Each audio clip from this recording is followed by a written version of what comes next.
नमस्कार, स्वागत है आप सभी का। मैं हूं आपके साथ शैलजा त्यागी। खबरों की शुरुआत करते हैं। तीर्थराज प्रयाग में श्रीमद जगतगुरु श्री रामानंदाचार्य भगवान का 726वां जन्मोत्सव समारोह आयोजित हुआ। जन्मोत्सव समारोह में सीएम योगी आदित्यनाथ ने शिरकत की। तो कार्यक्रम को संबोधित करते हुए उन्होंने क्या कुछ कहा, आइए आपको सुनवाते हैं।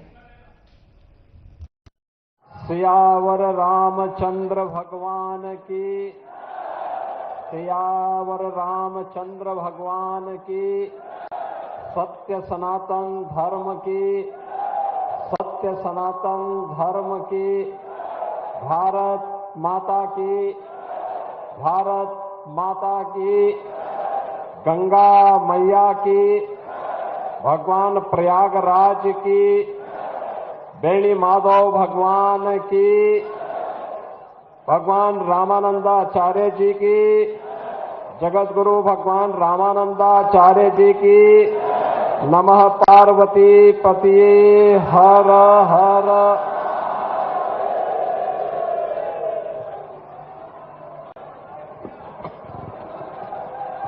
श्रीमद जगत गुरु पूज्यपाद रामानंदाचार्य भगवान के 726वें पावन प्रकटोत्सव में आज के इस प्रयागराज के सम्मेलन में मंच पर विराजमान पूज्य जगतगुरु रामानंदाचार्य स्वामी राम दिनसाचार्य जी महाराज, पूज्य जगतगुरु रामानुजाचार्य स्वामी राघवाचार्य जी महाराज,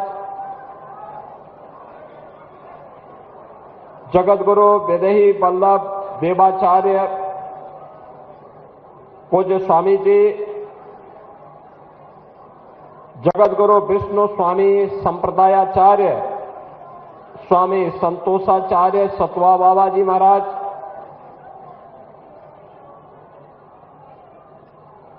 आज के इस कार्यक्रम में उपस्थित परमार्थ निकेतन के परमाध्यक्ष पूज्य स्वामी चिदानंद सरस्वती जी महाराज, दिगंबर अखाड़ा के श्री महंत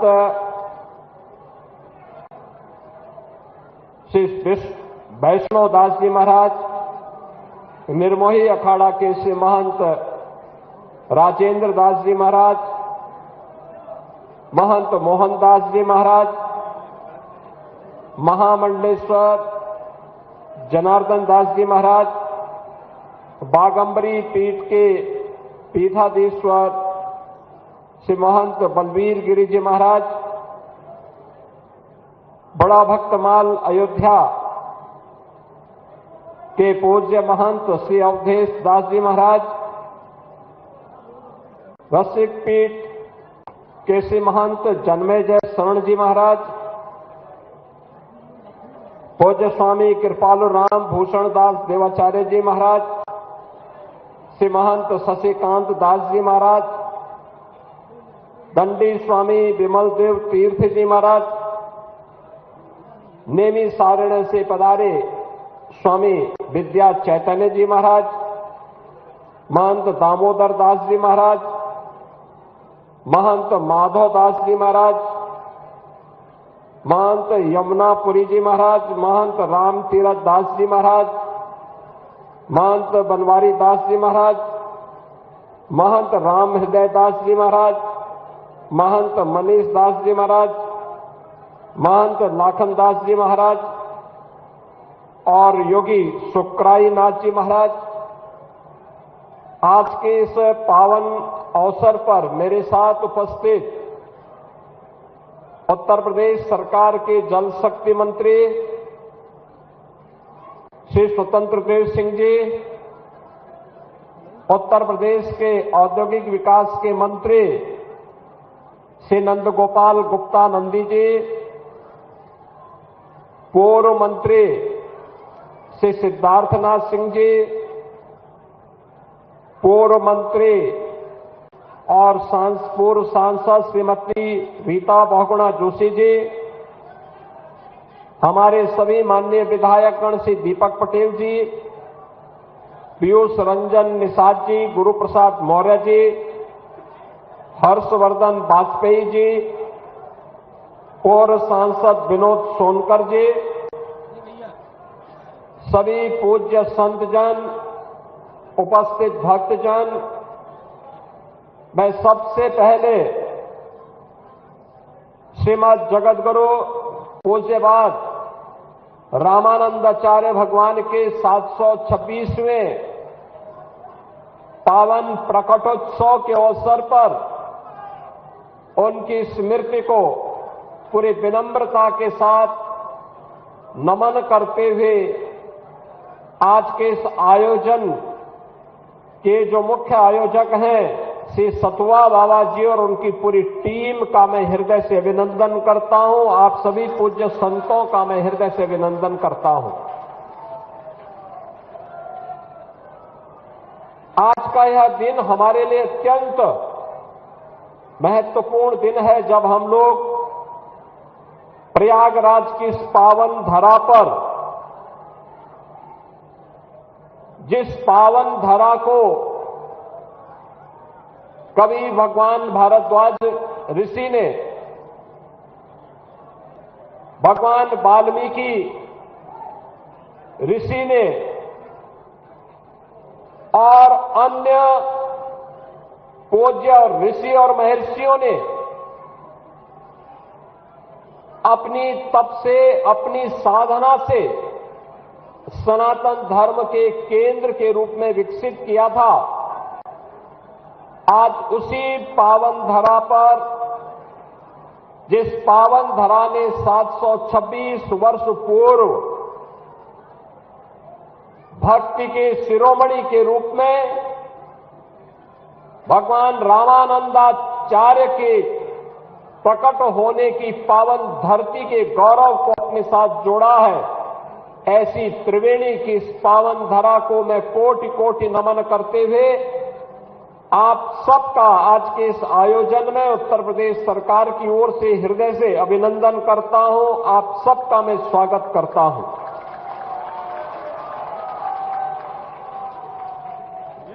हमारा यह प्रयागराज की पावन धरा भगवान बेणी माधव की अपार कृपा, मां गंगा के सानिध्य में, भगवान अक्षय वट के सानिध्य में, त्रिवेणी का वह रूप जिसे हम मां गंगा, मां यमुना और मां सरस्वती के रूप में स्मरण करते हैं, देश और दुनिया यहां पे आकर के संगम में डुबकी लगा करके अपने जीवन के आदि दैविक, आदि भौतिक और आध्यात्मिक तीनों तापों से मुक्त होने के संकल्प के साथ आगे बढ़ता है। आज भी प्रयागराज में हम सबको भौतिक रूप से वह सब कुछ दिखाई देता है। मां गंगा भी है, मां यमुना भी है और मां सरस्वती भी है।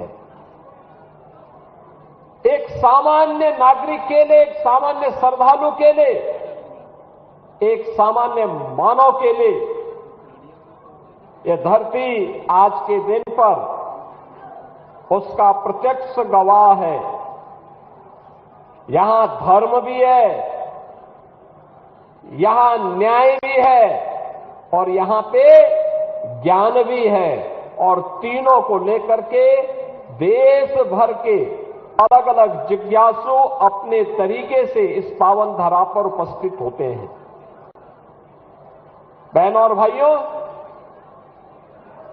जगतगुरु रामानंदाचार्य जी ने, याद करिए, कोई अचानक महान नहीं बन जाता है। महानता के लिए उस प्रकार के दिव्य गुणों को अपने अंदर आत्मसात करने की सामर्थ्य भी होनी चाहिए, उस प्रकार का दृढ़ संकल्प भी होना चाहिए, उस प्रकार की दिव्य दृष्टि भी होनी चाहिए।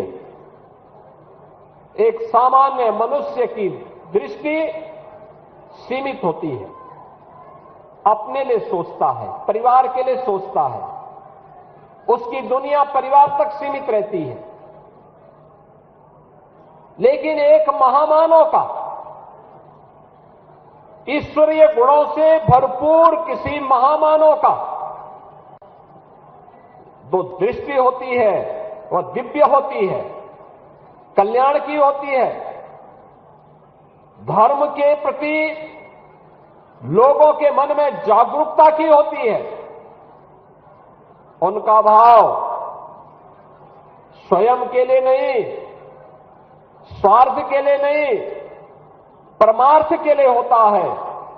और यही कार्य इस धराधाम पर प्रकट होकर के पूज्यपाद श्रीमद जगतगुरु रामानंदाचार्य भगवान ने किया था।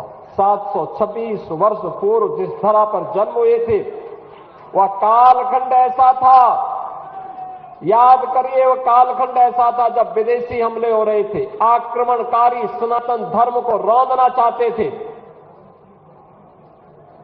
उनके लिए विदेशी आक्रांताओं ने साजिश रची थी समाज को तोड़ने के लिए, जाति के नाम पर बांटने के लिए,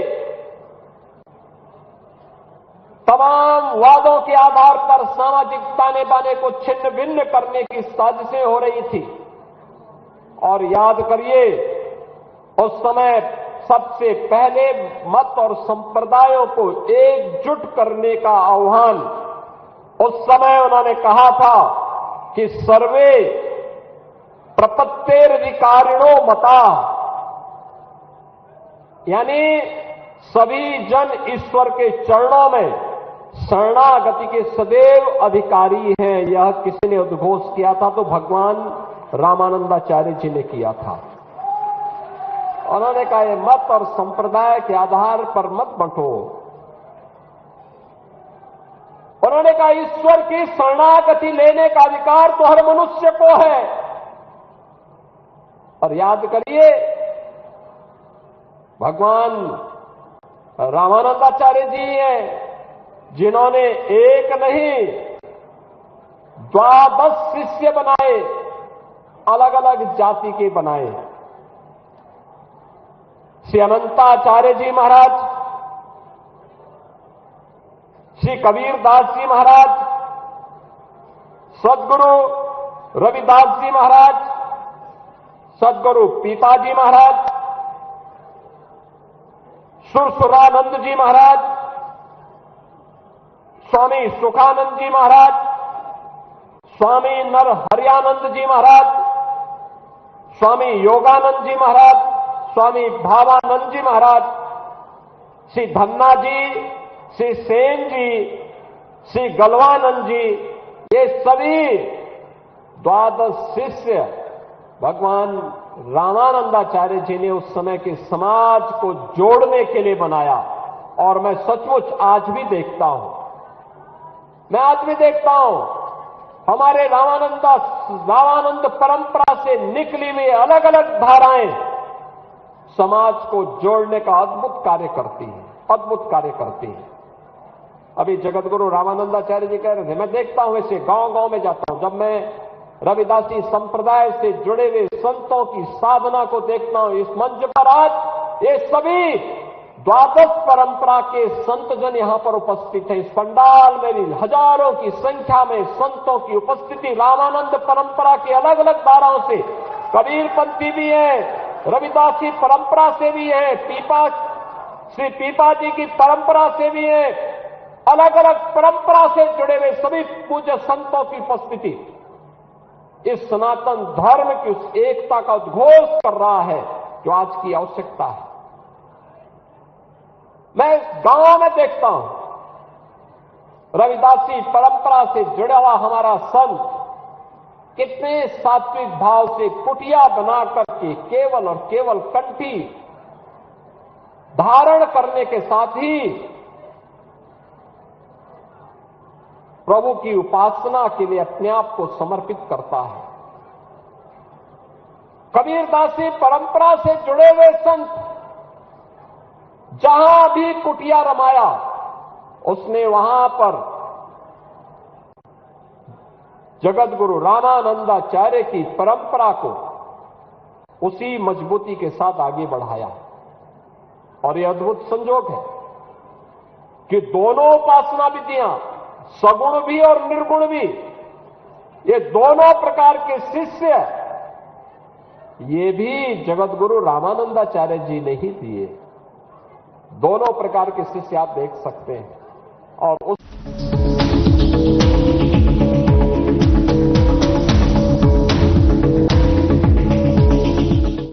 क्या आप जिम जाते हैं, कसरत करते हैं, फिर भी आपकी सेहत नहीं बनती?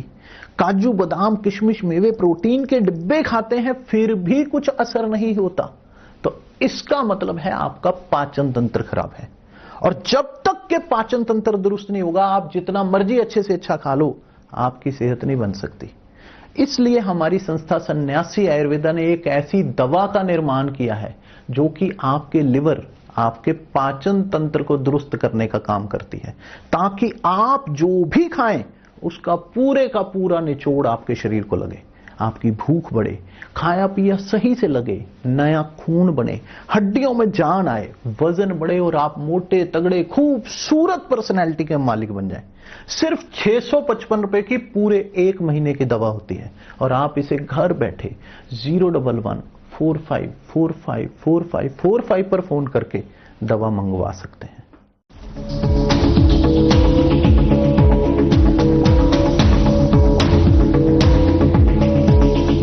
समय बटे हुए समाज को जोड़ने के लिए उन्होंने उद्घोष किया था।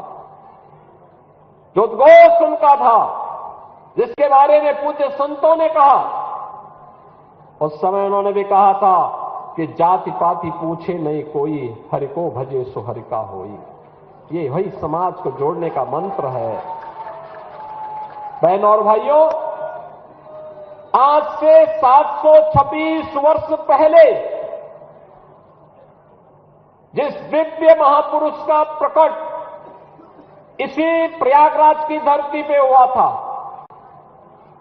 यही प्रयागराज आज फिर इसकी उद्घोष कर रहा है कि जाति के नाम पर, मत और संप्रदाय के आधार पर विभाजन हमारे लिए उसी प्रकार से सर्वनाश का कारण बन जाएगा जैसे बांग्लादेश के अंदर हम देख रहे हैं। बांग्लादेश के अंदर आप देख रहे होंगे, जो बांग्लादेश के अंदर हो रहा है, कोई बोल नहीं रहा है।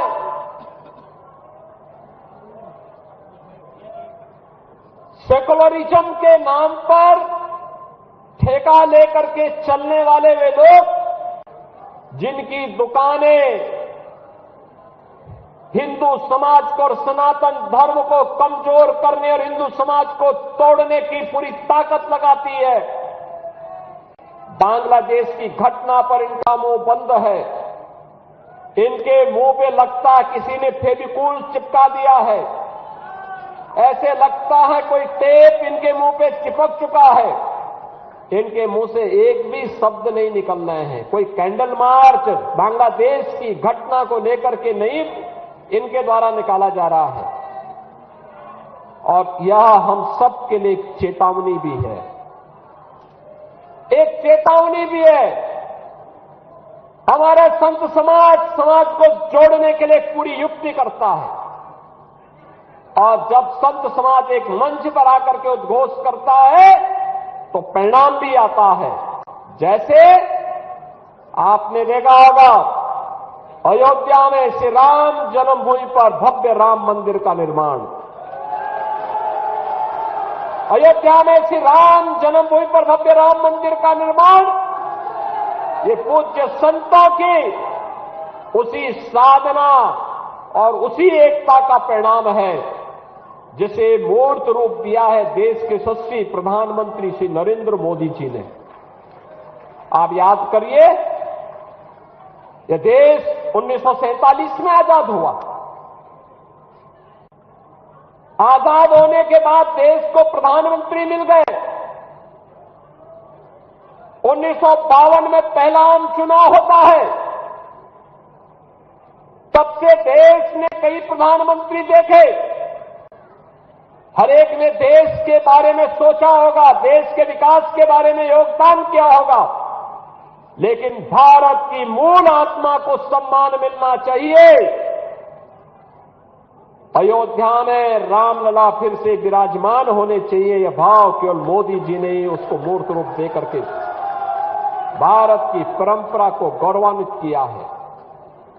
मोदी जी पहले प्रधानमंत्री हैं जो श्री राम जन्मभूमि में दर्शन करने के लिए गए, राम मंदिर के शिलान्यास में गए, रामलला के प्राण प्रतिष्ठा समारोह में भी गए और मंदिर निर्माण का कार्य पूर्ण होने के उपरांत जो शुभ मुहूर्त मिला था,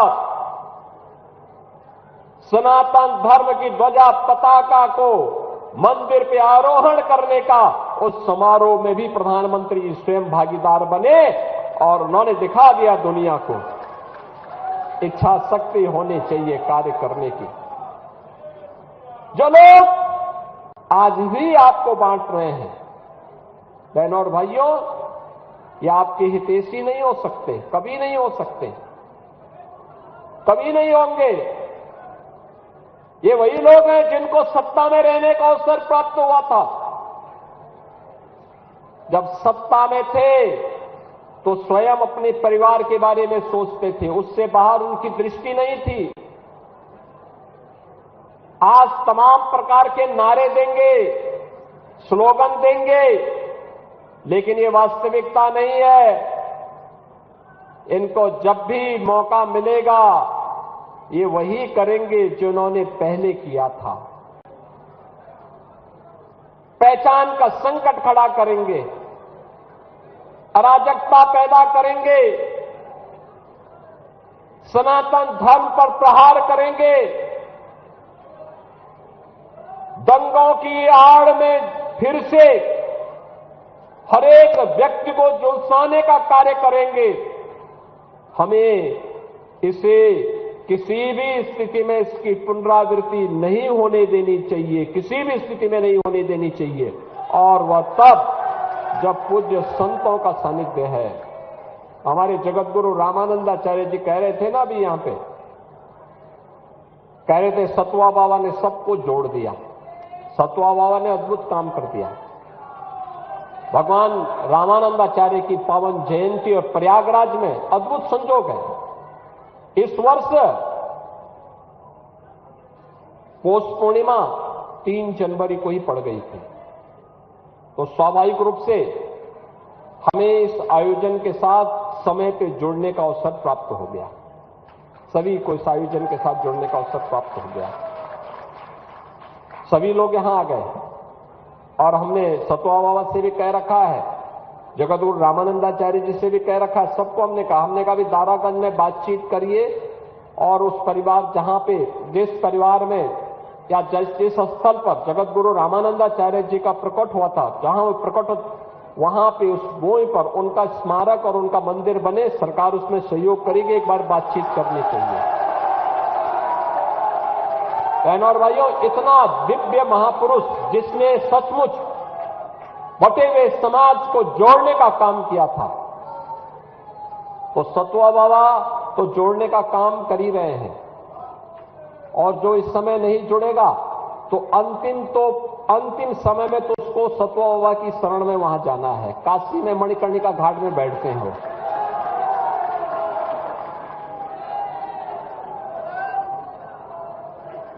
और इसीलिए आज के इस अवसर पर मैं जगतगुरु पूज्यपाद रामानंदाचार्य जी महाराज, जिनके 726वें इस पावन प्रकट उत्सव में हम सबको शामिल होने का अवसर प्राप्त हुआ है, हम सब उनकी प्रेरणा को अपने जीवन का मंत्र बनाएं। यही हमारे जीवन को और सनातन धर्म की इस परंपरा को, जो आज माघ मेले के रूप में, कुंभ और महाकुंभ के रूप में, अविरल और निर्मल गंगा के रूप में त्रिवेणी के इस पावन संगम में स्नान करने के लिए जो कोई भी आ रहा है, क्या दिव्य स्नान का आनंद ले रहा है। देखो, मैं भी आया तो मैंने पहले कह रखा था, मैंने कहा मैं पहले जाऊंगा तो पहले मैं त्रिवेणी में डुबकी लगाकर के कृतज्ञता ज्ञापित करूंगा मां गंगा के प्रति, मां यमुना और मां सरस्वती के प्रति। क्या पावन जल है। आप अनुमान करिए, आज से 10 साल पहले, 8 साल पहले क्या ऐसा मिल पाता था क्या? देखो, जब राम भक्त और कोई गंगा भक्त देश की सत्ता में रहता है, ऐसा दिव्य अवसर तब प्राप्त होता है। देखो, मोदी जी ने चमत्कार कर दिया ना, नमामि गंगे के माध्यम से मां गंगा के प्रति अपनी कृतज्ञता को ज्ञापित करते हुए कोई भारत माता का सच्चा पुत्र ही ऐसा काम करेगा जो मोदी जी ने करके दिखा दिया। कितनी दिव्य अनुभूति हो रही है। जो भी जा रहा है मोदी जी को आशीर्वाद दे रहा है, जो भी स्नान कर रहा है उनके प्रति आभार व्यक्त कर रहा है। आभार और आशीर्वाद के शब्द इस बात को लेकर के हैं कि आज मां गंगा की अविरलता और निर्मलता हमारी माघ मेला को, कुंभ मेले को, महाकुंभ के आयोजन को और भी दिव्यता की ओर की अनुभूति करा देता है। जिसकी भी इच्छा नहीं होती आकर के लाखों लोगों को देखता है। मैं पौष पूर्णिमा को देख रहा था, प्रशासन का अनुमान था कि 10 से 15 लाख लोग आएंगे। मैं कहता था 20 से 25 लाख लोग आएंगे और आए 31 लाख श्रद्धालु। 31 लाख और पिछले 5-6 दिनों में 1 करोड़ श्रद्धालु स्नान कर चुके हैं। खबरों में अभी के लिए इतना ही। मुझे दीजिए इजाजत। नमस्कार।